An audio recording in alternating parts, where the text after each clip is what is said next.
Hello students, welcome to mechanical concepts. इस video में हम tool engineering chapter number 1 MCQs number 4 discuss करने वाले हैं और आज का हमारा एमसीक्यूज नंबर है 76 से लेके 100।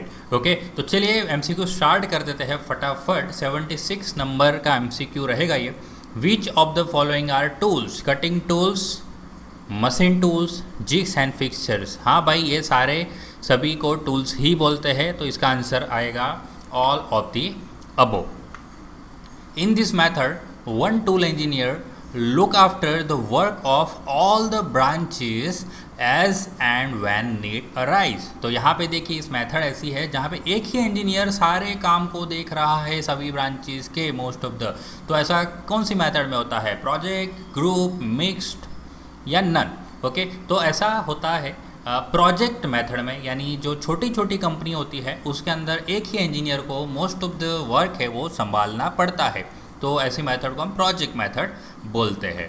इन how many ways a single point tool geometry has been shown. तो सिंगल पॉइंट कटिंग टूल की ज्योमेट्री को 3 तरीके से यहाँ पे बताया गया है। तो इन 10, 15, 7, 8, 15, 12 और 2, व्हाट डज 8 इंडिकेट? तो 8 है देखिए 4 नंबर पे।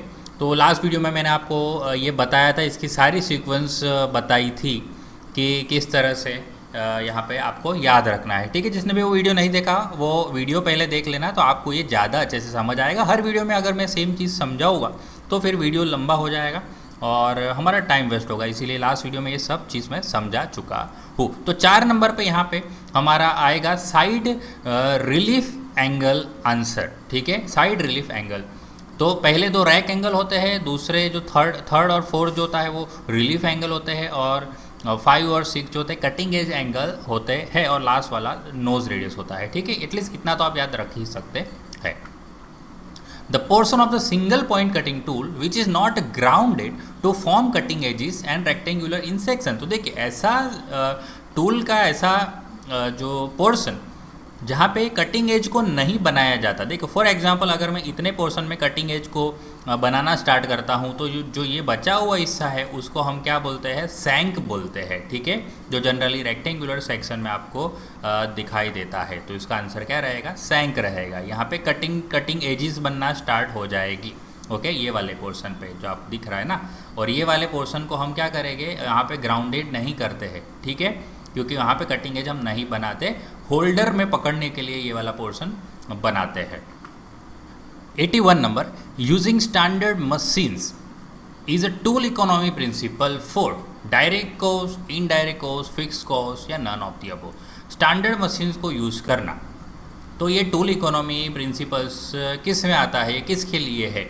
तो आपके बुक में आपको डिस्ट्रीब्यूशन मिल जाएगा आपको डायरेक्ट कॉस्ट का, इनडायरेक्ट कॉस्ट का और फिक्स कॉस्ट का, कि कौन से में और जो टूल इकोनॉमी यूज़ की गई है डायरेक्ट के लिए, इनडायरेक्ट के लिए और फिक्स के लिए। तो स्टैंडर्ड मशीन्स को यूज़ करना ये फिक्स कॉस्ट की इकोनॉमी में आता है। प्रिंसिपल ऑफ टूल इकोनॉमी में फिक्स कॉस्ट के अंदर आता है कि हमें स्टैंडर्ड मशीन्स को यूज़ करना चाहिए। Coordination with materials movement is a tool economy principle. एक और है जहाँ पे हमें मटेरियल की मूवमेंट को कोऑर्डिनेट करना है अच्छे से, तो तब हमें क्या फ़ायदा हो, मतलब तब हमें फ़ायदा होगा। तो ये टूल इकोनॉमी प्रिंसिपल किसके लिए है? डायरेक्ट कॉस्ट के लिए है, इनडायरेक्ट कॉस्ट के लिए है या फिक्स्ड कॉस्ट के लिए है? तो ये इनडायरेक्ट कॉस्ट के लिए होता है tool economy principle. Preparing a process layout is a function of. Process layout कौन बनाता है? तो प्रोसेस लेआउट बनाने का काम है process planning, tool design, tool control या टूल स्टोर। तो प्रोसेस लेआउट बनाने का काम किसका है? प्रोसेस प्लानिंग डिपार्टमेंट का है।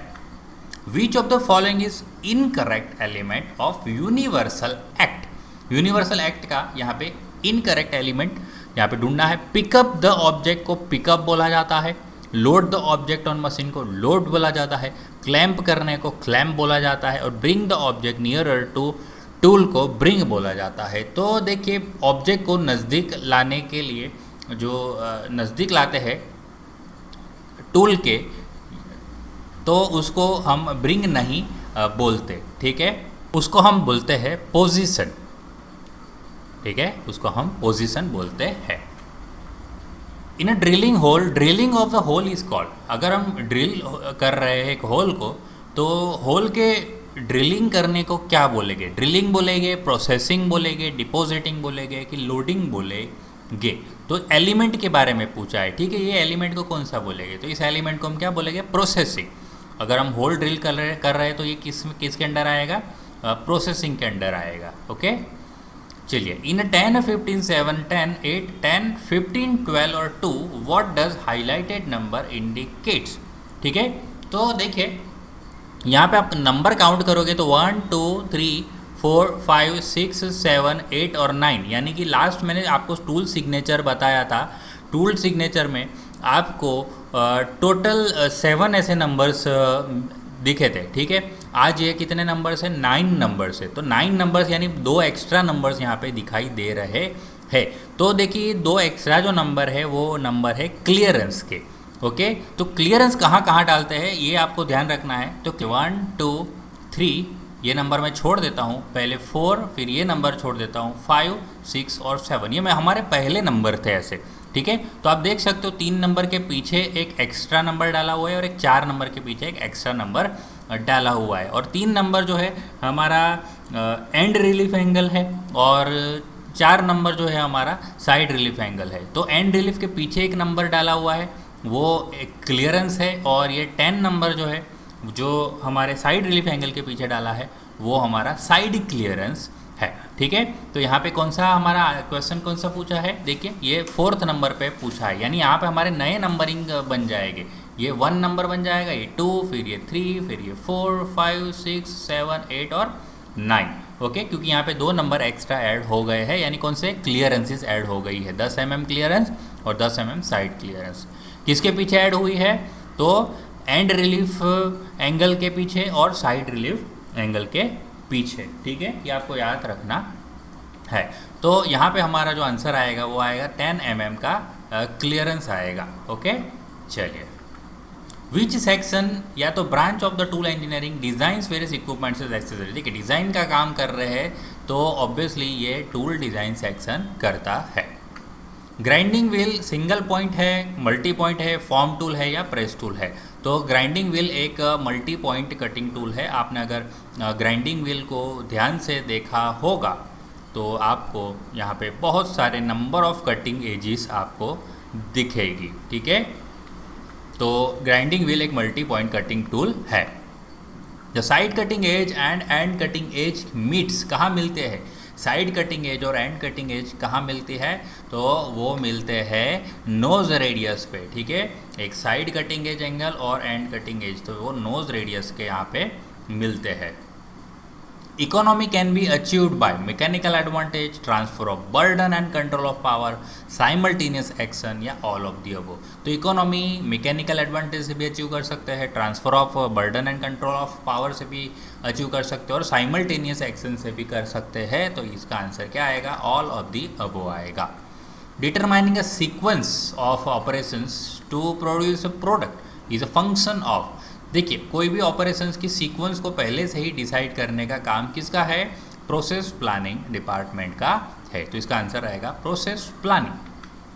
Process is divided into its blank so that it can be carried out in a minimum time.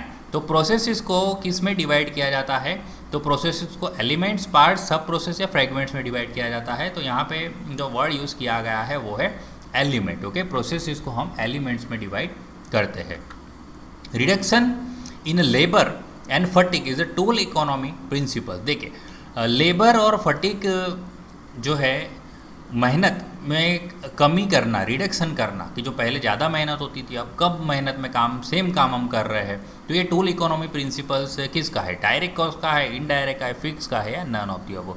तो ये जो है ये डायरेक्ट कॉस्ट का टूल इकोनॉमी प्रिंसिपल है। The under side of the shank is called. देखिए सैंक के under side को क्या बोला जाता है? तो सैंक के अंडर साइड को बोला जाता है बेस। ओके, टूल ज्योमेट्री का क्वेश्चन है ये। ओके, आप टूल ज्योमेट्री अच्छे से प्रिपेयर करोगे तो आपके उससे बनते हुए सारे क्वेश्चंस इजीली आपको आ जाएंगे। Estimating a cost of tooling and equipment to be purchased is a function of. देखिए टूलिंग की कॉस्ट को एस्टिमेट करना या उसकी इक्विपमेंट की कॉस्ट को एस्टिमेट करना, एस्टिमेट यानी ये भी पहले से ही प्लानिंग करना पड़ेगा, तो ये काम भी किसका आएगा, प्रोसेस प्लानिंग का आएगा। ठीक है, कि पहले से ही उसकी कॉस्टिंग निकाल देते हैं, उसको एस्टिमेट कर लेते हैं कि भविष्य में उसको परचेस करना है इसके कारण, तो ये काम किसका है, प्रोसेस प्लानिंग का है। An operator is taking a drill away from the component on a drilling machine is called। देखिए ड्रिल जो है, ड्रिल को क्या कर रहा है, कंपोनेंट से दूर कर रहा है। यानी फॉर एग्जांपल एक कंपोनेंट है, यहाँ ड्रिल इसने कर दिया है, अब ड्रिल करने के बाद ये कंपोनेंट से दूर जा रहा है, कंपोनेंट से दूर या तो ऊपर की तरफ या तो कंपोनेंट से थोड़ा अलग दिशा में दूर जा रहा है, तो उसको क्या बोलते हैं, तो इस जो ये एलिमेंट को क्या बोलते हैं, रिट्रैक्शन बोला जाता है। ओके, तो इसका आंसर आएगा retract. Any production works can be divided into 4 blank, production act, universal act, legal act या एलिमेंटल एक्ट। तो कोई भी प्रोडक्शन वर्क को हम 4 यूनिवर्सल एक्ट में डिवाइड करते हैं। Okay, economy is said to be control of interest, money, goods, etc. of a society or business organization। हाँ भाई, इसको इकोनॉमी बोलते हैं। Economy concern with production and distribution of wealth, yes, इसको भी इकोनॉमी बोलते हैं। Economy aims at meeting maximum objectives with scarce और लिमिटेड रिसोर्सेज, तो इसको भी इकोनॉमी बोलते हैं। तो यहाँ पे हमारा आंसर क्या आएगा, ऑल ऑफ द अबव आएगा।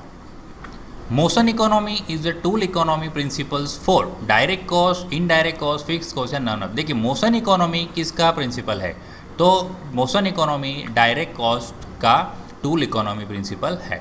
नो स्पेशल टेक्निकल प्रॉब्लम्स और ट्रबल्स आर फेस्ड, ठीक है, कोई भी स्पेशल टेक्निकल प्रॉब्लम्स फेस नहीं करनी पड़ रही।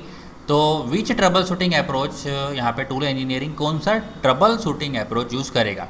तो देखिए कोई भी टेक्निकल प्रॉब्लम्स है नहीं, बहुत ही सिंपल प्रॉब्लम्स है। अगर सिंपल प्रॉब्लम्स है तो प्रैक्टिकल अप्रोच या तो एम्पिरिकल अप्रोच को यूज़ करेगा हमारा टूल इंजीनियर। ओके, तो चलिए यहाँ पे हमारे नेक्स्ट और 25 जो 7600 MCQs कंप्लीट हो चुके हैं चैप्टर 1 के।